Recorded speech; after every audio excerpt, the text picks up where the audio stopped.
November 1983, Western Europe. Thousands of NATO soldiers are moving across the continent.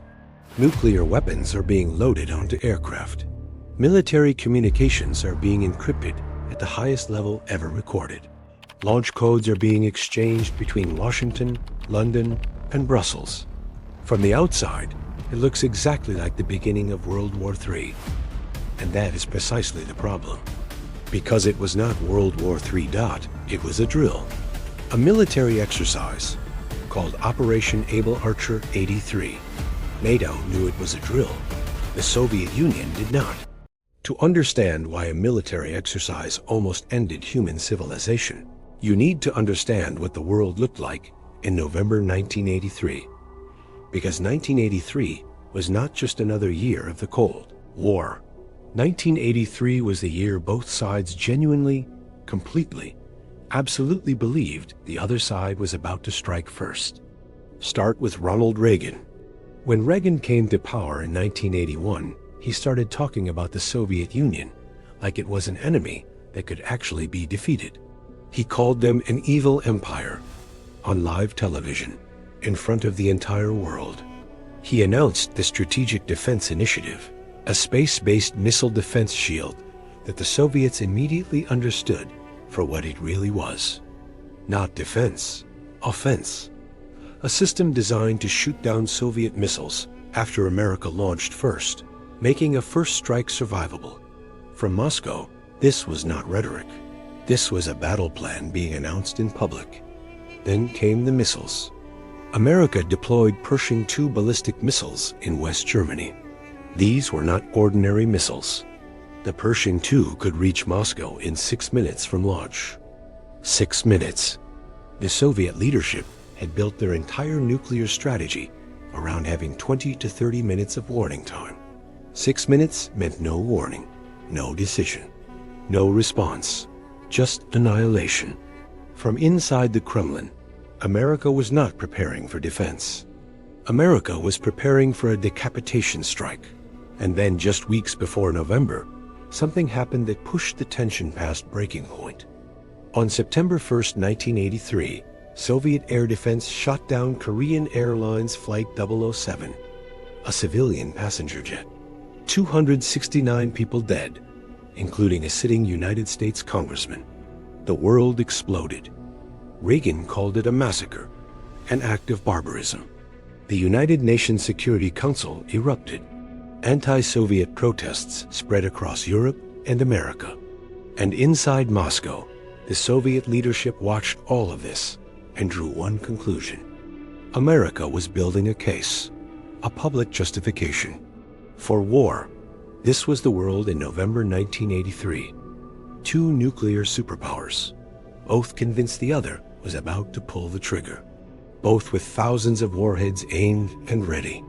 Both watching every move the other made, through satellites, through spies, through intercepted communications, looking for any sign, any signal, any indication that the attack was coming.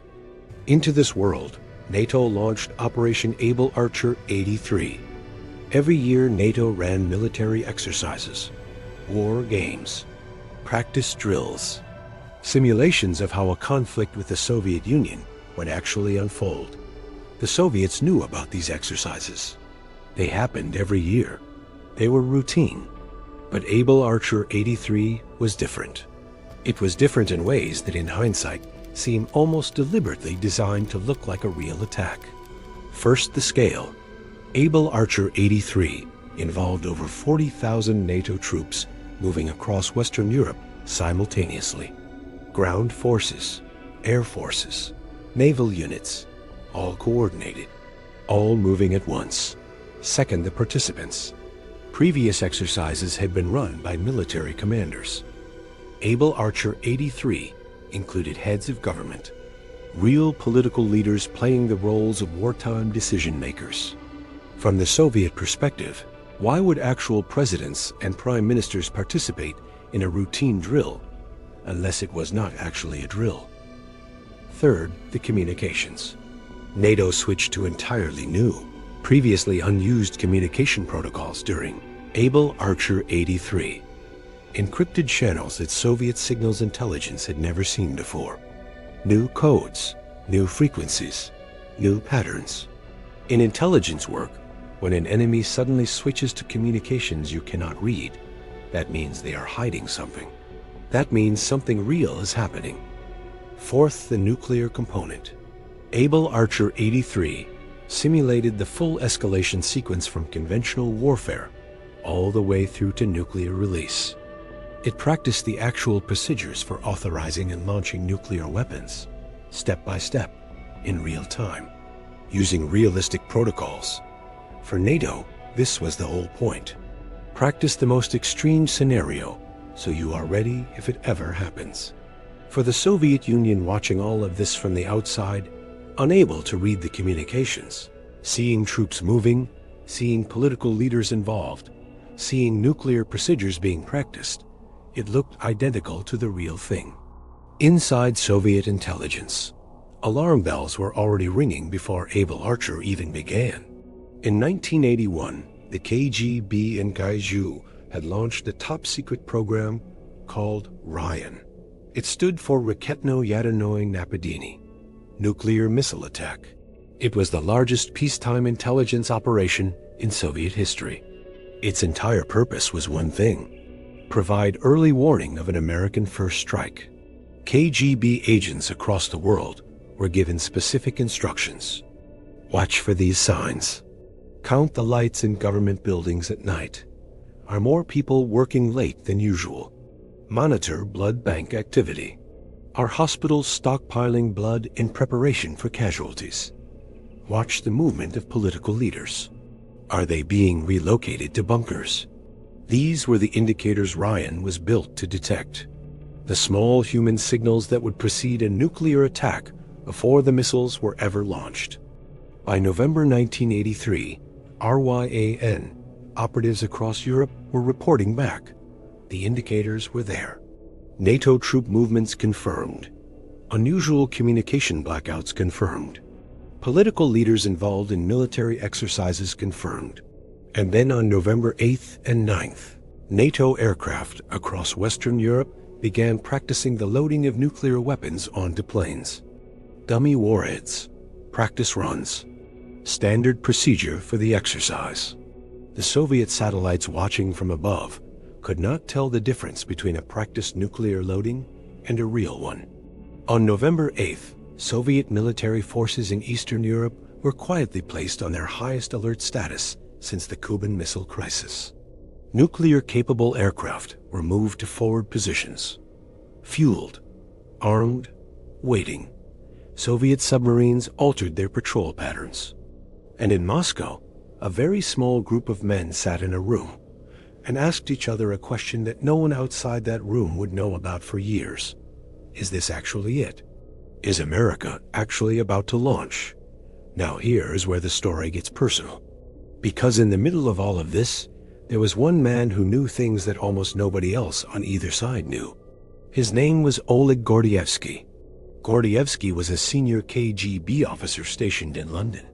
By all appearances, he was one of the most trusted Soviet intelligence operatives in Western Europe.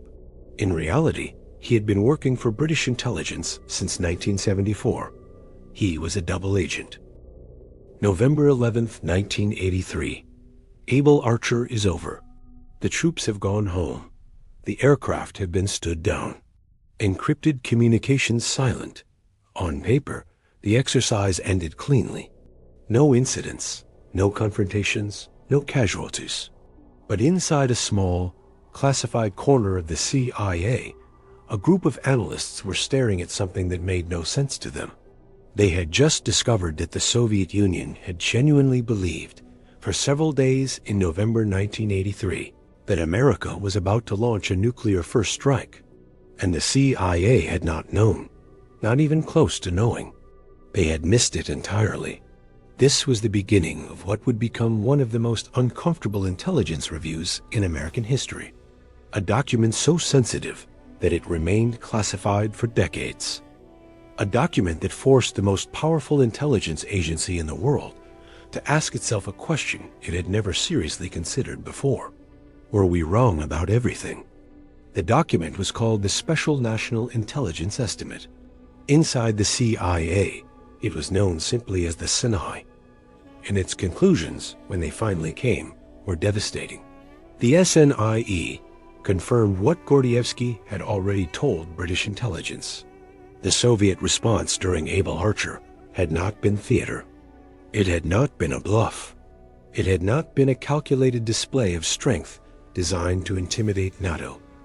The alert had been real. The fear had been real. Soviet nuclear forces had genuinely been moved to higher readiness levels. Aircraft had been fueled and armed. Submarines had shifted patrol patterns. And nobody in Washington had noticed. For years, American intelligence had operated on a core assumption. The Soviet leadership was rational, calculating, strategic. They understood that a nuclear first strike by America would be suicidal, because the Soviet response would be immediate and overwhelming. Mad, mutually assured destruction. The whole system was built on this logic. Neither side would strike first, because striking first meant both sides died. What the SNIE revealed was something that shattered this assumption completely. The Soviet leadership was not operating from logic in November 1983. They were operating from fear. Genuine, consuming, irrational fear. The kind of fear that does not do cost-benefit analysis. The kind of fear that sees a military exercise and reads it as an attack. The kind of fear that moves nuclear aircraft to forward positions, not because it makes strategic sense, but because the people making the decision genuinely believe they have hours left to live. And here is the terrifying part. A leadership operating from that kind of fear does not wait to confirm. It does not call for more intelligence. It does not ask for a second opinion. It launches. The SNIE's conclusion was quiet, but its implications were enormous. The world had come closer to nuclear war during Able Archer 83 than at almost any point since the Cuban Missile Crisis.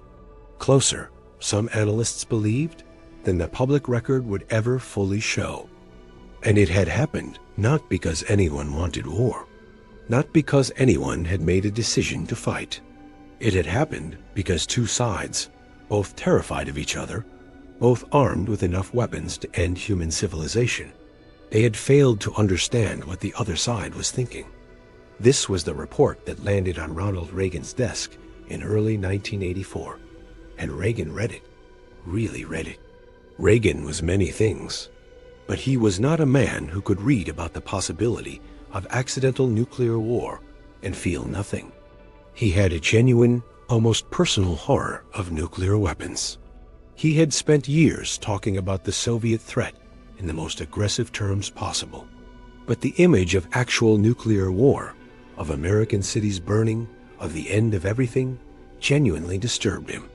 In a way that went beyond politics.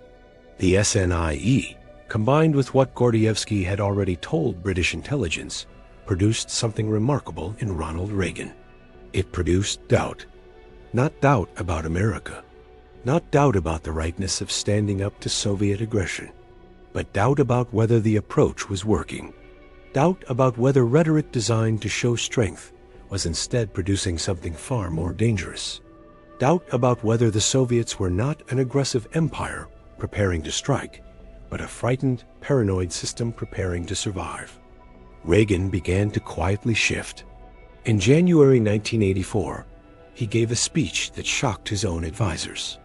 Instead of the usual language about Soviet evil and American strength, Reagan talked about a scenario he called Ivan and Anya meet Jim and Sally, an ordinary Soviet couple and an ordinary American couple stuck together in a waiting room, unable to speak each other's language, finding ways to communicate anyway, finding common ground, finding humanity.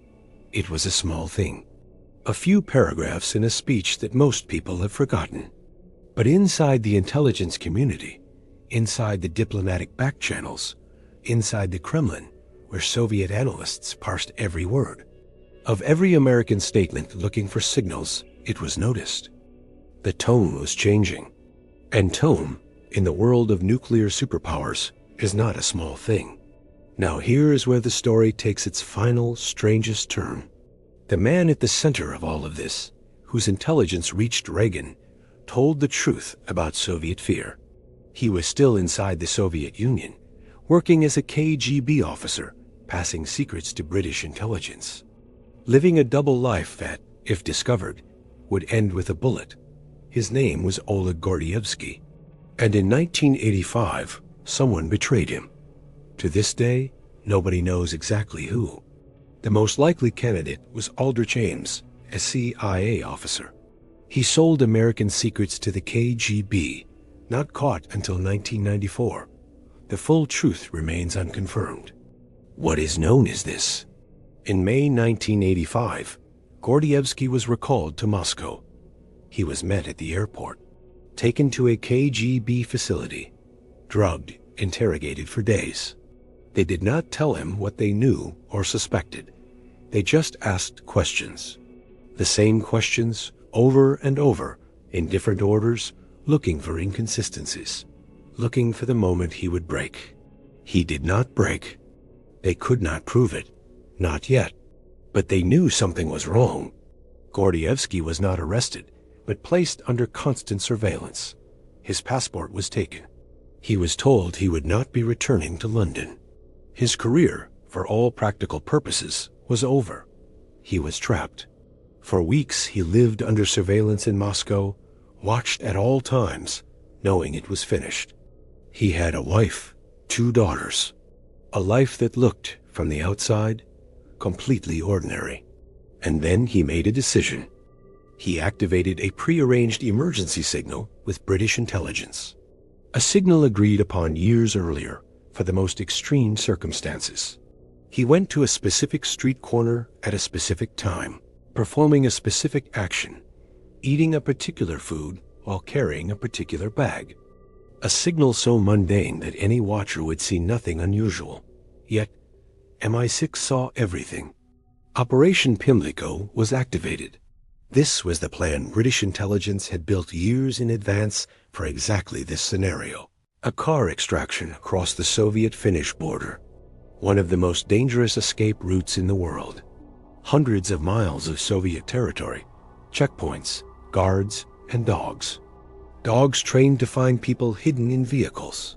On July 19, 1985, Gordievsky slipped away from his KGB watchers during a morning jog. He made his way to a prearranged location. He was hidden in the back of a British diplomatic vehicle, covered with a thermal blanket. The blanket was designed to defeat infrared scanners. A baby's soiled diaper placed nearby to discourage guard dogs from sniffing too closely. The car crossed the Soviet-Finnish border. The guards searched it. They did not find him. Oleg Gordievsky arrived in Finland, then London, then a safe house where he was debriefed for weeks by British and American intelligence officers. Officers who could not quite believe what they were hearing, because Gordievsky, finally free, told them everything. And everything was more than anyone had expected. He confirmed the full story of RYAN, the Soviet intelligence program, designed to detect an American first strike. He confirmed how seriously the Soviet leadership had taken Able Archer 83. He confirmed that the fear inside the KGB during those November days had been genuine, consuming, and real. But he also told them something else, something that reframed the entire Cold War in a single sentence. He said that the Soviet leadership, for all its aggression, for all its ideology, for all its nuclear weapons and secret programs, and global ambitions, had spent the last decade of the Cold War more afraid of America than America had ever been afraid of them. Not stronger, not more confident, not secretly planning world domination. Afraid. 2 superpowers, each convinced the other was about to attack. Each building weapons to survive the attack they were convinced was coming. Each watching the other's defensive moves and reading them as offensive preparation. A spiral of fear, feeding fear, all the way to the edge of the world. That is what Able Archer 83 really was. Not a close call, caused by aggression. A close call caused by two sides that had completely, catastrophically failed to understand each other. Gordievsky was reunited with his daughters years later, after the Soviet Union collapsed. His wife never forgave him for what he had done.